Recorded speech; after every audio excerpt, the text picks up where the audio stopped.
All right, guys, equipment vlog number 6 coming at ya. In today's video, we are going to be testing the brand new Mizuno STG24 driver, and we're going to be putting it head-to-head against the Titleist TSR3. Should be a fun one. I'm very excited.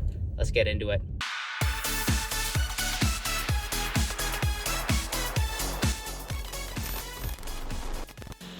Alrighty guys, so let's just kind of go ahead and cover this STG driver and what it's all about. So first and foremost, 440cc head, a little bit deeper face. So this is going to be more in the line of your Titleist TSR4 style driver, if you will, Callaway Paradigm Triple Diamond. Really meant to be a more compact, lower spinning head in the Mizuno lineup. In terms of construction with this new driver, we have more carbon fiber on this head than we have seen in the past, and that actually wraps around the toe area of the driver and really just allows for weight savings, which Mizuno has taken, put into the bottom of the head. You're going to see 2 movable weight tracks in this head with 7-gram weight, so 14 grams of total adjustable weight in this head. Pretty much in line with what we normally see in the G model. It is normally a little bit more adjustable. In terms of a new face, we actually have a new titanium face in this driver, so it boasts 9% higher tensile strength. I do not know what the hell that means, but what I do know is that Mizuno says that they have seen about 1.5 miles an hour of ball speed gains in this driver over other titanium they have used in the past. So that is going to be interesting. I think if we could take the positives of the X and Z models from earlier this year, which if you saw my review, you'll know I absolutely love them, add a little bit of ball speed, reduce the spin a little bit, we would be in an absolutely fantastic spot. In terms of a retail price with this STG driver, $600 US, pretty expensive. It's in line with everything else on the market.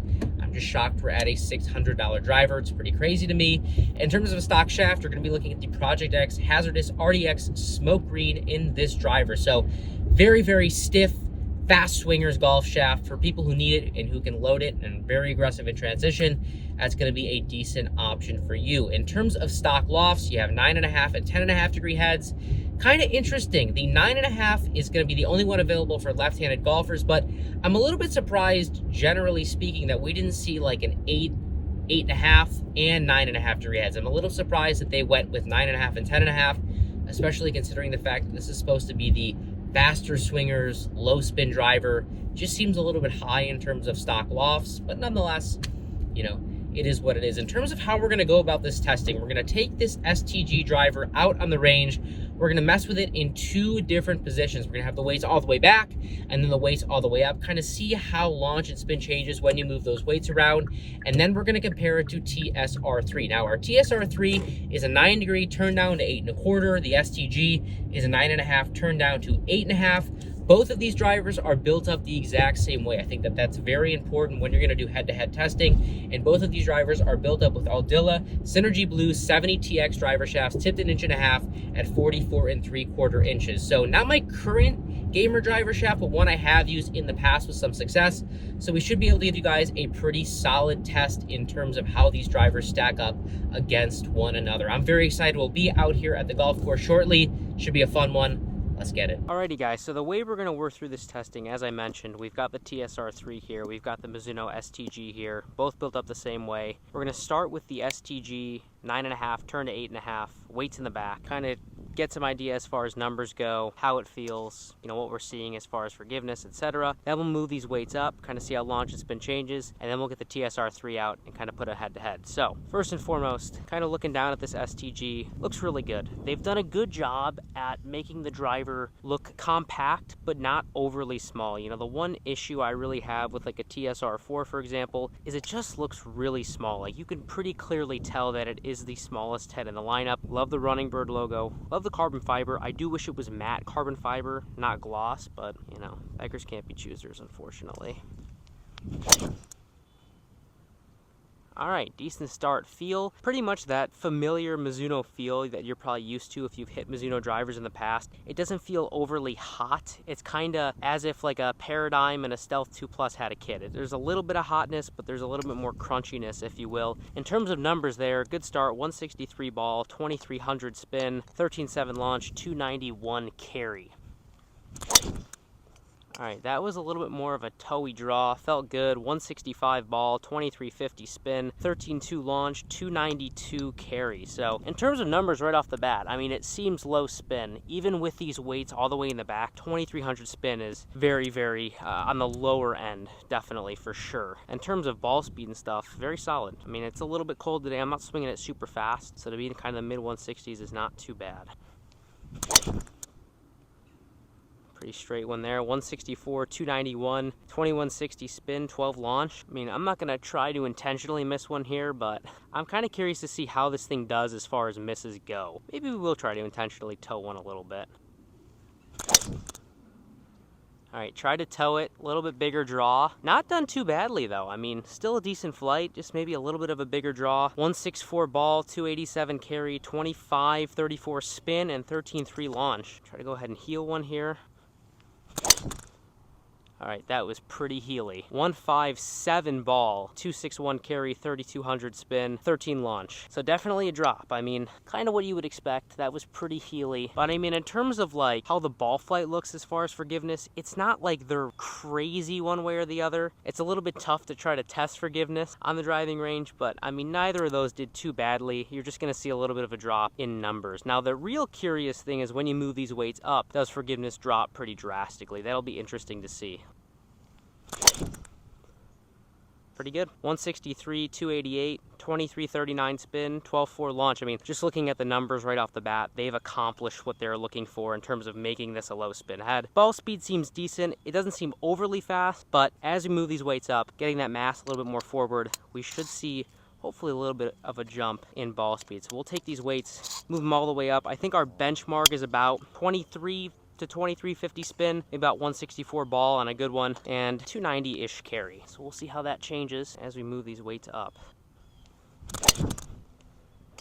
Oh, it feels much more solid there. Tight draw, kind of pulled it a little bit. 166 ball, 293 carry, 12.8 launch, 2100 spin. So pretty much gained right off the bat about 2 miles an hour ball speed, a couple yards of carry, and we drop spin about 200 RPMs. I mean, if you're sitting at home wondering, now we've only hit one shot, we'll kind of see how it continues to go, but movable weights do make a difference, especially when you move them from front to back. That is something that I do really like with the STG, and something we haven't seen a lot of this year with drivers. We have not seen pretty much any movable weight tracks going from front to back. That is something that Mizuno has done always in the G models, but especially this year, that does really separate this from other stuff on the market.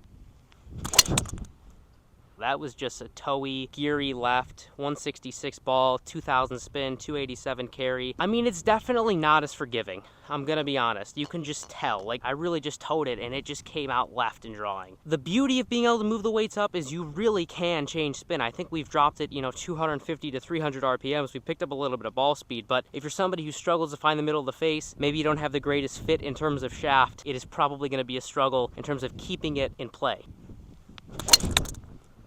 All right, that was lower on the face, but again, 166 ball, and that's the beauty of these weights up. Caught it lower on the face, and it only jumped up to about 2,574 RPMs of spin. Ball speed stayed at 166, so I think in terms of just looking at what Mizuno was trying to accomplish, they've done it. If you need something with lower spin, this is gonna be your driver. Pretty darn good. 166, 299 carry, 2140 spin. I mean, it's just very consistent. If you can find the middle of the face, the numbers are super consistent. I mean, I'm very impressed with the spin. It's staying in like 100 to 150 RPM window with the same strike spot. Ball speed's pretty much the exact same. Launch is about 12.5. In the back position, we were looking at like 2,300 RPMs of spin, so about 200 RPMs difference. Launch angle maybe a degree higher, maybe about 13.5. Ball speed about 2 miles an hour slower. Carry maybe about 10 yards shorter. I think that we're going to leave the weights in this position to compare it to the TSR3, so we'll just go ahead and grab this and kind of start hitting away. And now you look down at TSR3, and quite frankly, although this is 460, it really, to me, they're not side by side, but just by looking at this right here, it does not look like it's a different head size than that. Might look different if they're side by side, but they've done a great job at masking the size of that. All right, that is a good start. 165, 291, 2175 spin, 11 launch. All right, that's gotta be good, right? 166, 298, 2200 spin. I'll tell you what, we've only hit 2 drives, but that Mizuno seems like it's holding up ball speed wise, which is pretty impressive to see. And there is your toey, nasty golf shot. That is 100% on me right there, but that was quick. 168, 1900 spin, 280 carry. We dropped carry because that thing was so knuckly. I mean, that's what this thing can do. It's quick. If you can really find the sweet spot, it is very fast. But I've always felt like with the TSR3, although I do prefer the forgiveness over the eye, I still feel like it can get a little sprayy at times. So I don't know. To me, it doesn't feel like that is a massive downgrade in terms of forgiveness, even though the head's smaller. 165, 297, 2100. I mean, I'll be honest, it's pretty impressive to me how similar these numbers are. Where I gotta give the slightest edge to Titleist is this just feels hotter. That's something I don't feel like Mizuno has quite nailed down yet. They don't feel bad by any means, but they just don't feel like they're coming off with pure speed, if that makes any sense. That's just me getting behind it, unfortunately. Crap golf shot. 166, 1500, 276 carry. That is Spainful right there. All right, that was pretty decent. 167, 300 carry, 2250 spin, 12.9 launch. That's gonna be sort of close to our benchmark. We'll go back to the G now, see what we got. 166, 300 carry, 2100 spin, 12.7 launch. I'm shocked at how close these are. I am like genuinely shocked at how close the spin, launch, and carry is. The ball speed, it's very close, but to me, I still feel like the Titleist has a slight edge. I really do. That was pretty good. 166, 295, 1990 spin, 12.3 launch. Oh, that's gonna have no spin. 159 ball, 1900 spin, 288 carry. I just caught that so high on the face.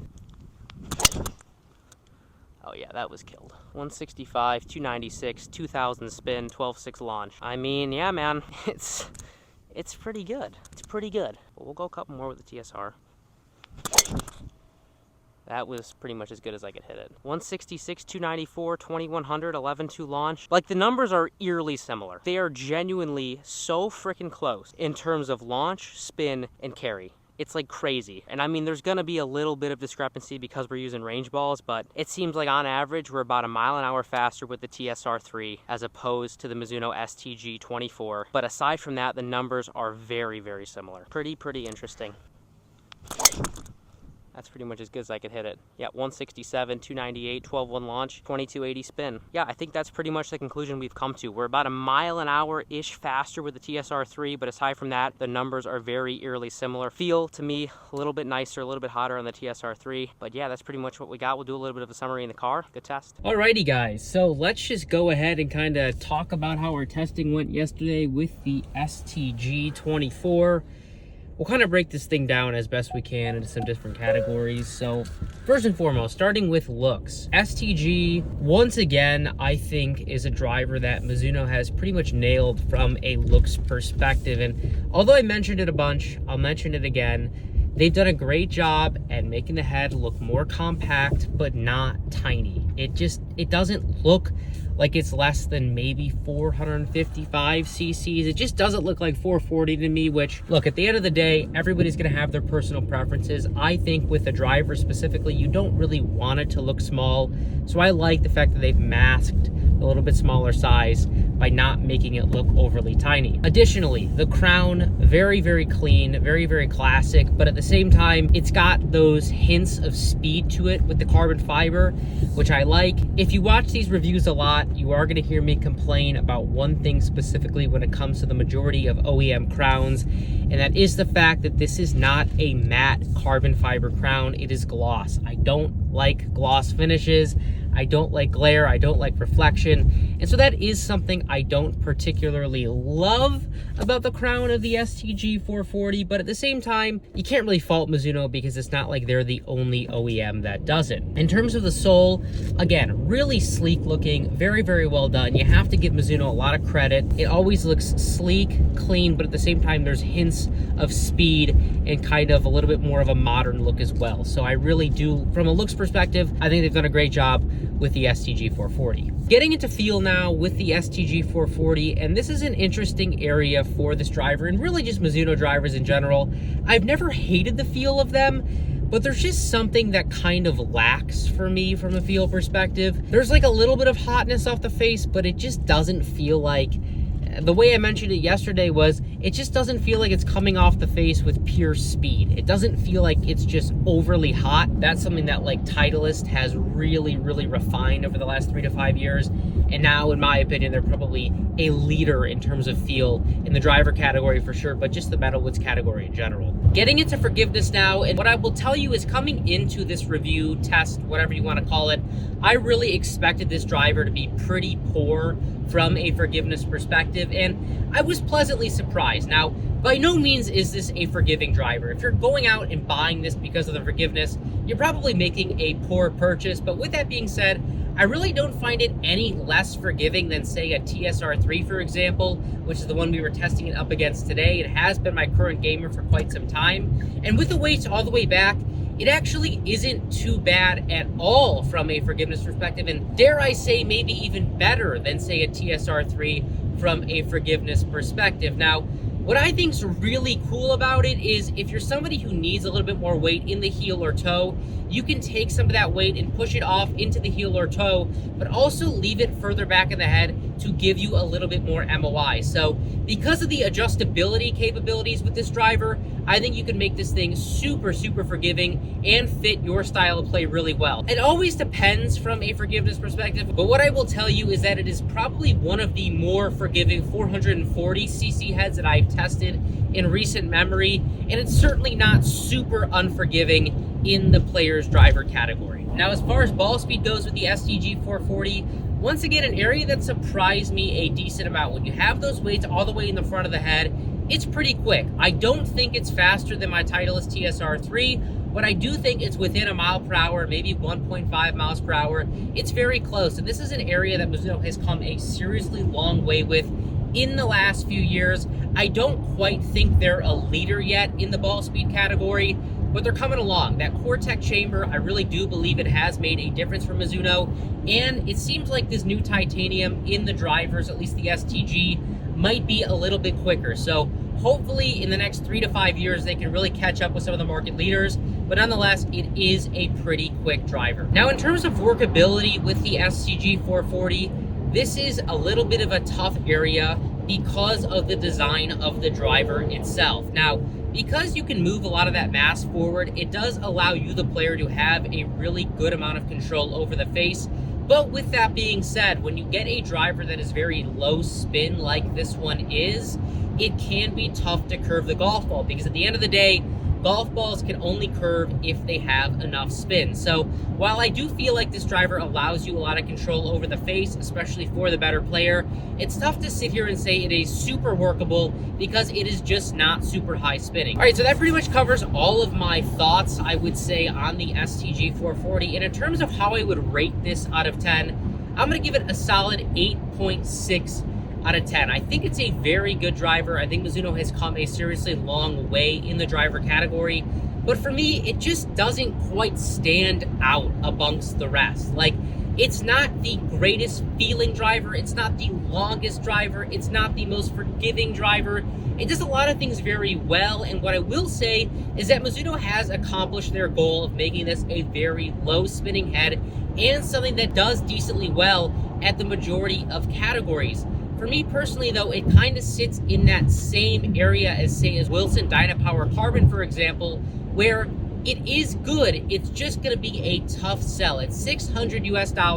There's so many great options on the market, and there's so many things that are incredibly fast, and you can't really use to dial in exactly to what you need for you in your game. And so while I don't dislike this driver, and I do think things like the adjustability do make it stand out a little bit from the crowd, I just don't feel like it's quite a market leader yet. The best way I could describe it is kind of where Titleist was about 5 years ago when they first introduced the TS series drivers.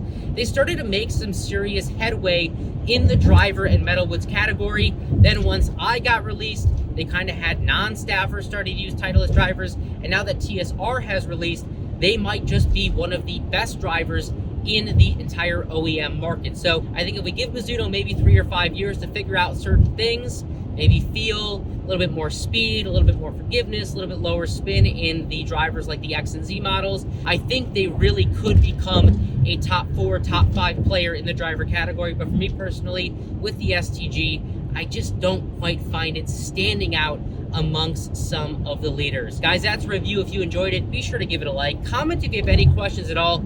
Make sure you're subscribed to the YouTube channel. Go ahead and click that notification bell. And additionally, make sure you're following us on our other social media channels, Instagram, Facebook, Twitter, and TikTok. Always some great content on those channels as well. That's a review. We'll catch you in the next one. Peace.